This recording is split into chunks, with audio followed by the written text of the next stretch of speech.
Nos decían que Trump destruiría la economía, que nos llevaría a la ruina y que el mundo se acabaría. ¿Recuerdan?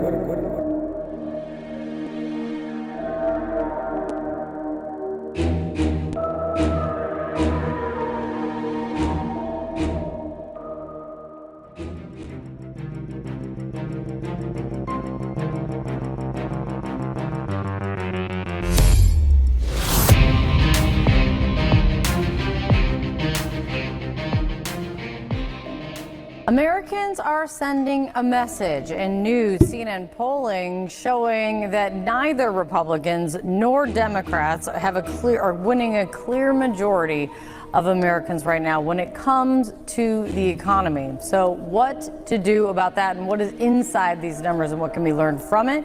CNN's Harry Anton is looking into that.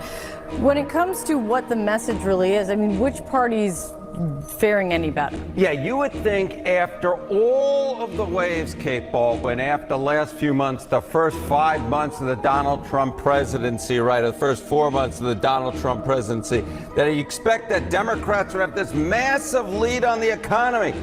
It ain't so. It ain't so. The party that is closest to your economic views, in November of 2023, it was the Republicans by 11 points. Now it's still within that range, still within that margin of error.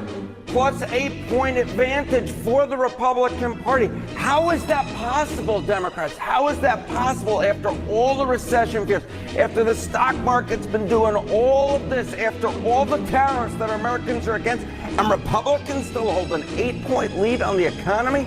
Are you kidding me? This is new CNN polling. Yes. How is that, when we look for trends, how is that trending with other data that you're pulling in? Yeah, if it was just this one CNN poll, that would be one thing. But take a look at Reuters Ipsos.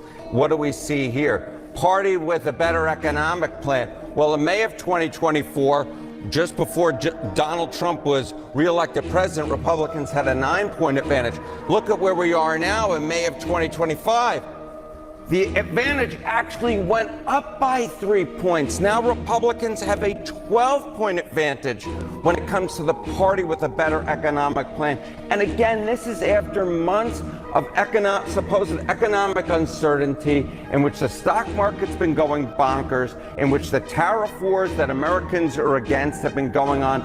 And yet, despite all of that, the Democrats are down by 12 points on the economy. This speaks to Democratic problems on the economy better than basically anything that you could possibly look at. The Republicans still hold an advantage on the all-important key issue of the day, and that is the reason why, even if Donald Trump's approval ratings are a little bit lower than they used to be, Republicans are not out of the ballgame because they still have a clear advantage on the economy, whether you look at CNN's polls or whether you look at the Ipsos poll right here, in which they have a 12-point advantage on the economy, Kate. And also in the CNN data, it does show that Republicans are gaining ground in an area that is key relating to all of this, which is when it comes to the middle class. Yeah.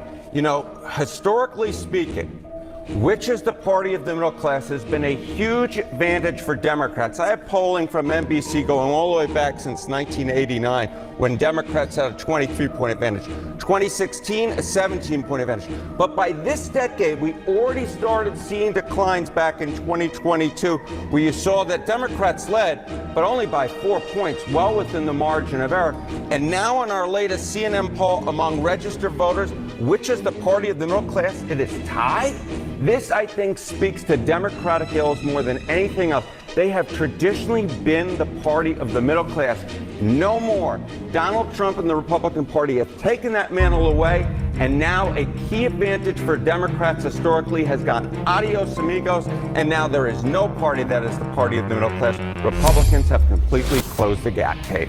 All right, there's a lot of messages and a lot to be learned from these numbers.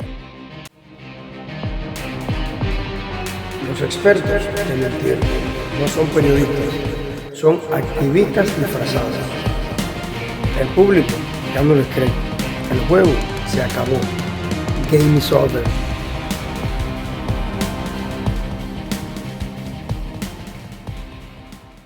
Esto es Freedom Corner.